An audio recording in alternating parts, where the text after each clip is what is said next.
Shalom Bapak Ibu, saya kembali dengan seri ini Teologi Perjanjian Lama dan kita senang sekali karena kita bisa membahas tentang teologi Daniel.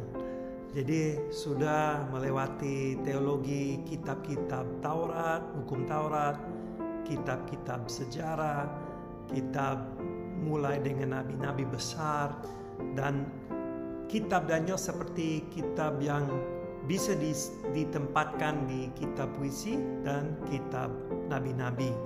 Jadi biasanya kita belajar di dalam sekolah minggu dari kitab Daniel pasal 1 sampai 6. Tetapi jarang dari pasal 7 sampai 12. Memang banyak orang takut sama pasal-pasal itu, dan ada lagi yang bikin bingung jemaat dengan tafsiran yang aneh yang mau mencoba prediksi kedatangan Yesus dan bermain dengan angka-angka atau disebut numerologi.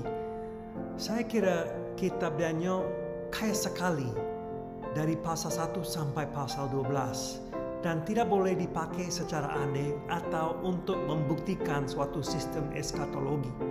Nah, dalam konteksnya Daniel orang itu dibuang sama dengan teman-temannya dari Yerusalem pada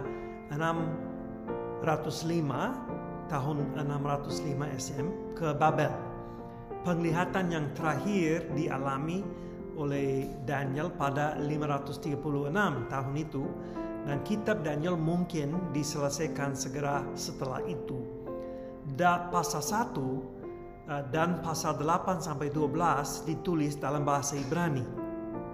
Pasal 2 mulai dengan ayat yang keempat sampai pasal 7 ditulis dalam bahasa Aram. Nah, ini menekankan bahwa Daniel dan temannya betul-betul tinggal di tempat yang asing dengan bahasa yang asing. Daniel sama seperti Nabi Yehezkiel dapat penglihatan dan firman Allah pada waktu dia berada di Babel, di luar Yerusalem. Nah, ini menarik, tempat kitab Daniel di kanon atau di Alkitab kita. Di dalam Masoretic Text atau MT, itu kanon Ibrani, kitab Daniel ditempatkan di sebagian Ketuvim, yaitu kitab-kitab puisi dengan Mazmur, Amsal, Ayub, dan seterusnya. Tetapi dalam Septuaginta, LXX, di kanon Yunani, kitab Daniel ditempatkan sebagai salah satu kitab nabi setelah kitab Yehezkiel dan sebelum nabi-nabi kecil, buku 12 nabi yang kita akan membahas nanti setelah ini. Nah, kita bisa menganggap kitab Daniel sebagai kitab apokaliptik, dan Daniel sering dikutip oleh kitab Wahyu, oleh kitab Injil-Injil, khususnya pasal 7 dan frasa anak manusia. Nah, kita mau memikirkan tentang tema besar dalam teologinya. Jadi menurut Mitchell ada 8 tema besar: kedaulatan Allah, penyembahan, kesetiaan, pewahyuan, hikmat, hukuman, keselamatan, dan kerajaan. Tremper Longman setuju dengan tema yang pertama dalam daftar tema Mitchell, yaitu kedaulatan Allah. Longman menulis, kitab Daniel membahas tentang Allah, walaupun fokus kamera ke orang-orang seperti Daniel, 3 temannya, Raja Nebukadnezar, Raja Belshazzar, dan lain-lain. Fokus utama bagi Daniel adalah Allah dan untuk menyatakan Allah kepada pembaca. Jadi saya mau membahas tentang 3 tema besar atau 4 tema besar, tema teologi yang besar. Yang pertama, kesetiaan dalam kesusahan. Dalam pasal 1, Daniel dan teman-temannya setia dalam situasi baru sebagai pengungsi. Daniel pasal 1 ayat 8 mengatakan Daniel bertekad untuk tidak menajiskan dirinya dengan santapan raja dan dengan anggur yang biasa diminum raja. Kenapa? Karena makanan itu dipersembahkan kepada dewa-dewi. Tuhan menguatkan mereka, Daniel dan teman-temannya, dalam kesetiaan dan tambah kepintaran dan hikmat kepada mereka. Dalam Daniel pasal 3 kita lihat Sadrak, Mesak, dan Abednego setia untuk tidak berlutut kepada berhala, mungkin berhala yang mirip Raja Nebukadnezar. Mereka dibuang ke dalam perapian. Dalam Daniel pasal 3 ayat 17 sampai 18 mereka berkata kepada raja, "Jika Allah kami yang kami juga sanggup melepaskan kami, Ia akan melepaskan kami dari perapian yang menyala-nyala itu dan dari dalam tanganmu ya Raja. Tetapi seandainya tidak, hendaklah Tuanku mengetahui ya Raja, bahwa kami tidak akan memuja dewa Tuanku dan tidak akan menyembah patung emas yang Tuanku dirikan itu." Jadi mereka mengaku, ya mungkin kami akan mati, tetapi kami tahu Tuhan bisa, Dia Tuhan kuat, Tuhan mampu untuk menyelamatkan kami. Tetapi kalau Tuhan itu tidak sesuai dengan kehendaknya, kami tetap tidak akan menyembah patung itu. Ini kesetiaan yang luar biasa. Dan pasal yang ke-6 itu kesetiaan Daniel untuk terus berdoa pada waktu kerajaan Persia memerintah. Tuhan menjaga dia dalam gua singa itu. Daniel pasal 10 ayat 12, umat Tuhan dipanggil untuk tetap setia dalam keadaan yang susah masa depan, baik di bawah kerajaan Babel, Persia, Yunani, atau bangsa jahat apapun. Mereka disuruh untuk tetap setia. Jadi kesetiaan dalam kesusahan, ini tema yang pertama. Tema teologi yang kedua adalah kerajaan Allah dan kedaulatan Allah. Allah saja yang memerintah. Kita lihat itu dalam pasal 2, 4, 5, dan 6. Dalam pasal 2, Daniel menafsir mimpi Raja Nebukadnezar dan menjelaskan bahwa selain 4 bagian patung, emas itu Babel, perak itu Media Persia, tembaga itu Yunani, dan besi dan tanah liat itu mungkin Roma.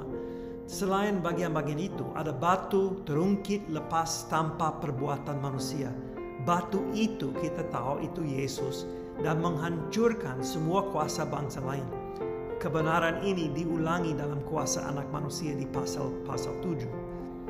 Dalam pasal 4, setelah Nebukadnezar dipulihkan dari saat kehinaan oleh karena kesombongannya, Nebukadnezar mengaku dalam pasal 4 ayat 34 sampai 35, "Aku memuji yang maha tinggi, membesarkan dan memuliakan yang hidup kekal itu, karena kekuasaan kekal dan kerajaannya turun-temurun.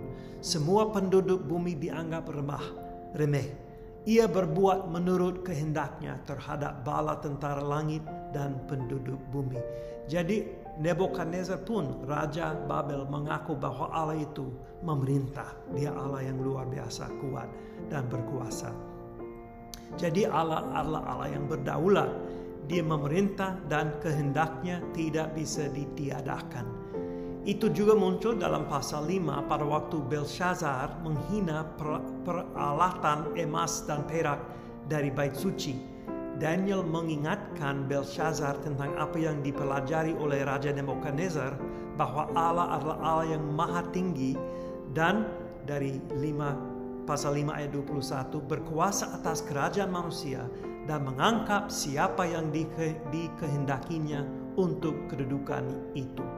Setelah mimpi Belshazzar ditafsirkan Daniel, Raja Darius, Raja Media menjadi raja di atas Babel dan Belshazzar dibunuh. Darius ini belajar betapa kuatnya Allah di pasal 6. Setelah Daniel diamankan keluar dari gua singa, Raja Darius mengaku dalam pasal 6 ayat 26 sampai 27, "Dialah Allah yang hidup, yang kekal untuk selama-lamanya. Pemerintahannya tidak akan binasa dan kekuasaannya tidak akan berakhir. Dia melepaskan dan menyelamatkan, mengadakan tanda dan mujizat Dia di langit dan di bumi. Dia yang telah melepaskan Daniel dari cengkeraman singa-singa." Dan terus di Daniel pasal 7 ayat 14 kita membaca tentang anak manusia. Ayat 14, kepadanya diberikan kekuasaan dan kemuliaan serta kedudukan sebagai raja. Maka orang-orang dari segala bangsa, suku bangsa, dan bahasa mengabdi kepadanya. Kekuasaannya kekuasaan kekal yang tidak akan lenyap, dan kerajaannya kerajaan yang tidak akan musnah. Ini mirip yang dikatakan Raja Darius di pasal 6 yang sebelumnya. Jadi Allah satu-satunya yang akan memimpin sejarah sampai selesai sesuai dengan kehendaknya dan memberikan upah kepada orang saleh dan hukuman kepada orang jahat. Di dalam pasal yang ke-8 sampai 11 ada sejarah yang sudah difix. Tuhan tahu apa yang akan terjadi. Kita harus percaya kepada kedaulatannya dan kekuasaannya. Dan terus tema teologi yang ketiga itu pemeliharaan Allah terhadap umatnya. Kita lihat Tuhan memelihara Daniel dan teman-temannya dalam pasal 1. Tuhan memelihara Daniel dan teman-temannya dalam pasal 2 dari keputusan Raja Nebukadnezar untuk membunuh para ahli ilmu gaib dan sebagainya, termasuk Daniel dan teman-temannya. Tuhan memelihara teman-teman Daniel di perapian. Tuhan memelihara Daniel di dalam gua singa. Tuhan memelihara umatnya walaupun mereka dianiaya dan dibunuh. Nah, kenapa bisa bilang begitu? Karena ada kebangkitan. Pasal 12 ayat 2-3. Kebangkitan akan membuktikan kemenangan dan kebenaran orang setia kepada Tuhan. Nah, yang terakhir, tema teologi yang terakhir itu kemenangan Allah melawan semua bangsa yang jahat. Di Daniel pasal 4, Allah melawan kesombongan Raja Nebukadnezar. Di Daniel pasal 5, Allah melawan kesombongan Raja Belshazzar. Mene tekel ufarsi. Nah, itu berarti mene itu berarti pemerintahan Tuhanku dihitung oleh Allah dan telah diakhiri. Pemerintahan Belshazzar maksudnya.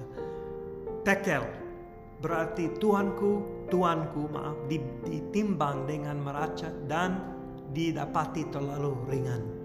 Dan Peres atau ufarsi Peres, kerajaan tuanku dipecah dan diberikan kepada orang Media dan Persia. Jadi kemenangan Allah melawan semua bangsa yang lain. Di Daniel pasal 6, Allah melawan orang-orang jahat yang merencanakan hal yang tidak baik terhadap Daniel. Mereka dibuang ke gua singa dan dimakan. Dan pasal 8, ada penguasa-penguasa yang akan berdiri dan jatuh.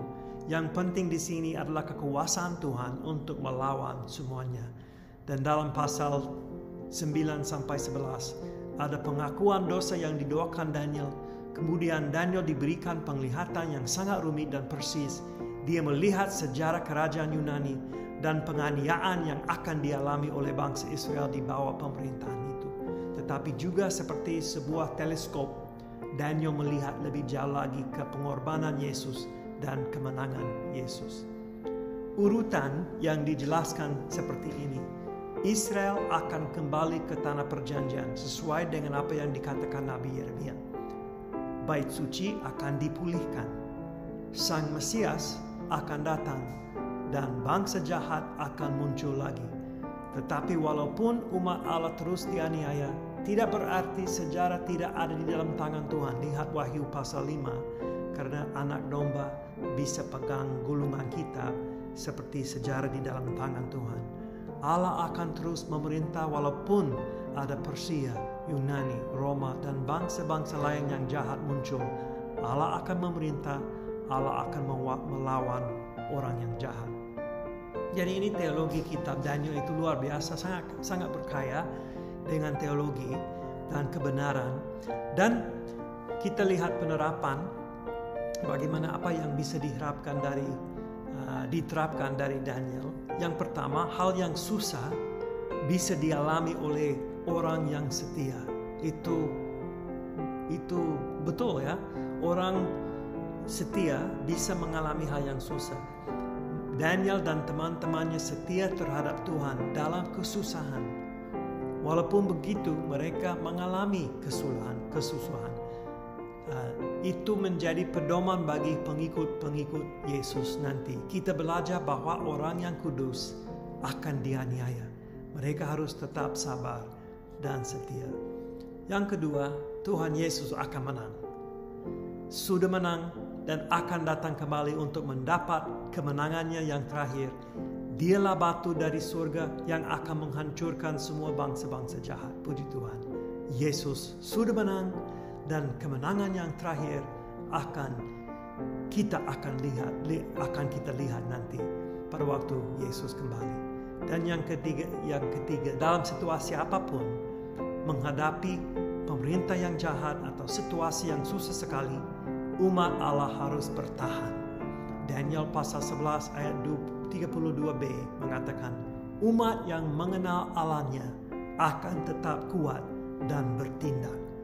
Ini suatu tantangan bagi kita. Mari kita dalam Yesus Kristus, pemimpin kita yang besar, yang tinggi, tetap kuat dan bertindak.